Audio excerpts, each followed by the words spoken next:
Welcome friends, एक नई video के साथ मैं प्रोफेसर सीपी फसी आप लोगों के सम्मुख हाजिर हूं और आपका हृदय के अंतःकरण से स्वागत करता हूं। आपसे विशेष अनुरोध है, कृपया इस वीडियो को अंत तक देखकर राष्ट्रभक्ति जागृत करने का प्रयास करें। मित्रों, शुरू में मैं 2 वाक्य जरूर बोलना चाहूंगा। आज के इस युग में जब कभी देश की सही व्यवस्था के आंकड़े जनता के सामने प्रस्तुत किए जाते हैं, तब उस व्यक्ति को नेगेटिविटी से भरा हुआ कहा जाता है कि ये गिलास खाली ही देखता है, आधा भरा हुआ नहीं देखता है। यदि आप ये भी समझें कि मैं खाली गिलास देखने का ही आदी हूं, आदत है मुझे, तो भी मैं आपको हाथ जोड़कर स्वीकार करता हूं, इंकार नहीं करूंगा। क्या देश के सही तथ्यों को देश की जनता को अवगत करवाना, देश के सही तथ्यों से, क्या एक ये शिक्षक की नकारात्मकता है, नेगेटिविटी है, या देशभक्ति जागृत करने का एक प्रयास हो सकता है? मैं फिर कुछ बातें आपके सामने रख रहा हूं। हम 145 करोड़ जनसंख्या वाला देश है। चीन हमसे पीछे रह चुका है।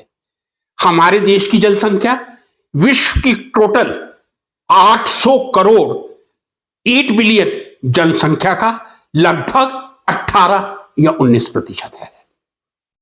हमने अभी तक कितनी उपलब्धि किस किस क्षेत्र में हासिल की है, चलिए एक एक करके इस पर चर्चा कर लेते हैं, खुले मन से चर्चा कर लेते हैं। स्वामी विवेकानंद ने कहा था, एक सही युवा वही है जिसका शारीरिक विकास खेल के माध्यम से होता है। स्वामी विवेकानंद जी के शब्द थे, एक युवा कक्षा में रहे, यह बहुत अच्छी बात है, लेकिन शाम को फुटबॉल के ग्राउंड पर एक युवा का दिखना नितांत आवश्यक है। अब मैं ओलंपिक मेडल से शुरुआत करता हूं। बहुत पुराना इतिहास है ओलंपिक खेल का। अभी तक की क्या स्थिति है, दूसरे देशों की तुलना में हम कहां खड़े हैं, आंकड़ों से ही बात कर सकते हैं। यूएसए ने अभी तक ओलंपिक में gold, silver, bronze, summer, winter सब मिला के 5000 से ज्यादा मेडल प्राप्त कर लिए हैं। चाइना ने लगभग 1800 मेडल प्राप्त कर लिए हैं। फ्रांस ने लगभग 1800 मेडल प्राप्त कर लिए हैं और यूके भी इनके बहुत नजदीक है। मैं फिर कह रहा हूं, यूएसए ने 5000 से ज्यादा टोटल मेडल गोल्ड, सिल्वर और ब्रॉन्ज ओलंपिक में प्राप्त कर लिए हैं। चाइना लगभग 1800 के आसपास है। भारत 135 करोड़ जनसंख्या वाला देश, कितने गोल्ड मेडल प्राप्त किए हैं अभी तक? 41। जी हां, जहां यूएसए ने 5000 से ज्यादा ओलंपिक मेडल जीते हैं, हमने आज दिन तक मात्र 41 मेडल जीते हैं। उसमें गोल्ड भी आ गया, सिल्वर भी आ गया, ब्रॉन्ज भी आ गया। अब आप पूछेंगे भारत का रैंक कौन सा है? जनसंख्या में इस समय नंबर 1 है। चाइना भी हमसे पीछे है। हम 145 पे हैं, चाइना 143 करोड़ पे है। भारत का स्थान 57 है, 57 रह के ओलंपिक मेडल में है। अब मैं दूसरी बात पे आ जाऊं, शिक्षा की बात कर लूं। शिक्षक हूं। यदि देश की हम टॉप यूनिवर्सिटीज या आईआईटीज का विश्व के रैंक में स्थान देखें, केवल मात्र भारत की 2 IITs, IIT Delhi and IIT Bombay top 200 में है। मींस टॉप 100 में भारत का कोई भी शैक्षणिक संस्थान नहीं है। टॉप 200 में आईआईटी दिल्ली और बॉम्बे है, 100 में नहीं है कोई भी। ये एजुकेशन की स्थिति है। एशिया के परिप्रेक्ष्य में भी जरा शिक्षा पर नजर डाल लें। टॉप के 50 केवल मात्र एशिया के संस्थान लिए जाएं, उसमें भी केवल हमारी 2 आईआईटीज हैं। यानी एशिया में भी 50 में से हमारे 2 ही इंस्टीट्यूट हैं और वर्ल्ड में फर्स्ट 100 में कोई नहीं है। 200 में आईआईटी दिल्ली और बॉम्बे है। मित्रों, और आगे बढ़ा जाए, नोबेल पुरस्कार निश्चित रूप से ये किसी देश की प्रगति का द्योतक होता है, that reflects the intellectual in your country.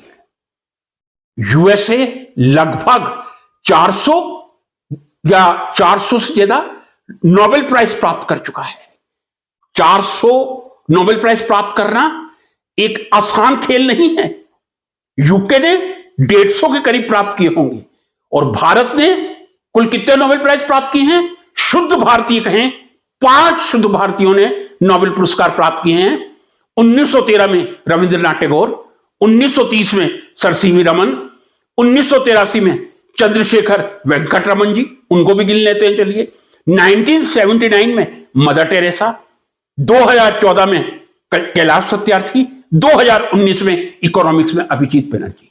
यानी हमने 6 गोल्ड मेडल, सॉरी माफी चाहूंगा, 6 नोबेल प्राइज लिए हैं। यूएसए ने 400 से ज्यादा लिए हैं, हमने मात्र अभी तक 6 नोबेल पुरस्कार लिए हैं। ओलंपिक मेडल में हमारा स्थान 57 है। मैंने आपको आईना दिखा दिया। टॉप 200 में हमारे 2 इंस्टीट्यूट हैं, आईआईटीज हैं, कोई यूनिवर्सिटी नहीं है। एशिया की टॉप 50 में हमारे 2 आईआईटीज हैं, कोई यूनिवर्सिटीज नहीं है। और अब जब नोबेल पुरस्कार पर आए, जहां यूएसए में 400 नोबेल पुरस्कार जा चुका है, भारत में केवल मात्र 6 नोबेल पुरस्कार। क्या आपके दिल में कोई पीड़ा नहीं होती? मैं यह समझता था अर्थव्यवस्था की बहुत बात की जाती है, शायद अर्थव्यवस्था 5 ट्रिलियन की बनने जा रही है। मेरे देश की कई इंडस्ट्रीज ऐसी होंगी जो विश्व की टॉप 100 इंडस्ट्रीज में स्थान रखती होंगी। यह मेरी धारणा थी। यह धारणा केवल मात्र 1 सप्ताह पहले टूटी थी। मुझे यह आशा नहीं थी। Nobel prize, I know very well where we stand, I know about the rank of the universities where we stand. हमारे देश की केवल मात्र 2 इंडस्ट्रीज ऐसी हैं जो विश्व की टॉप 100 इंडस्ट्रीज में है। क्या आपको दुख नहीं होता? खेलों में हम पिछड़े हुए, नोबेल पुरस्कार में हम पिछड़े हुए, यूनिवर्सिटी की रैंकिंग में हम पिछड़े हुए, और अब जब इंडस्ट्रीज की बात की जा रही है, केवल मात्र 2 इंडस्ट्रीज टॉप 100 में। मैं कहीं रघुराम राजन जी का लेख पढ़ रहा था। उन्होंने यह कहा था कि कोई भी इंडस्ट्री भारत की टॉप 100 इंडस्ट्रीज में, वर्ल्ड की टॉप 100 इंडस्ट्रीज में नहीं है। लेकिन चूंकि मैं एआई तक जब तक पूरी तरह से अपने आप को 3-4 एआई से सत्यापित नहीं कर लेता, बोलने का साहस वीडियो में नहीं करता। और जो मैं निष्कर्ष निकाल सका हूं, रिलायंस इंडस्ट्रीज जो टॉप इंडस्ट्रीज है, देश की अर्थव्यवस्था की रीढ़ है, वो विश्व में 86 पोजीशन पर है। यदि विश्व की आप 100 टॉप इंडस्ट्रीज लेंगे, उसमें रिलायंस इंडस्ट्रीज 86वें क्रमांक पे है, और LIC life insurance corporation 95th position पे है। टॉप 200 में भी आपको 5 या 6 इंडस्ट्रीज मिलेंगी। ये मैं पढ़ ही देता हूं, वो ज्यादा अच्छा रहेगा। Indian oil corporation 116, SBI 178, ONGC 180। मतलब देश की केवल मात्र 1, 2, 3, 4, 5 इंडस्ट्रीज ऐसी हैं जो टॉप 200 में हैं। टॉप 100 में मात्र रिलायंस 86 और एलआईसी 95th पोजीशन में है।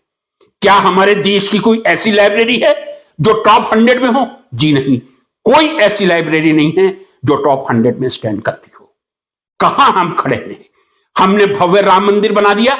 एक हिंदू होने के नाते, सनातनी होने के नाते मुझे भी बहुत गर्व होता है। हमने 66 करोड़ लोगों को गंगा, यमुना, सरस्वती, त्रिवेणी की डुबकी लगवा दी। मुझे भी बहुत गर्व होता है। किस दिन इस देश की कोई इंडस्ट्री टॉप 10 में आएगी? किस दिन इस देश की कोई यूनिवर्सिटी टॉप 100 में ही आ जाएगी? किस दिन इस देश की कोई यूनिवर्सिटी एशिया की टॉप 10 में आ जाएगी?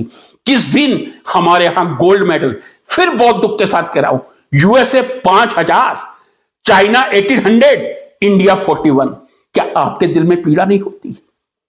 हां, मुझे नेगेटिविटी से भरा कहा जाएगा। हां, मैं नकारात्मक हूं, मैं नेगेटिव हूं। यदि सत्य बोलना नकारात्मक है, भगवान कृष्ण सबसे बड़े नेगेटिव पर्सन थे, जिन्होंने भाई को भाई के सामने लड़वा दिया था। सत्य कहना पड़ेगा।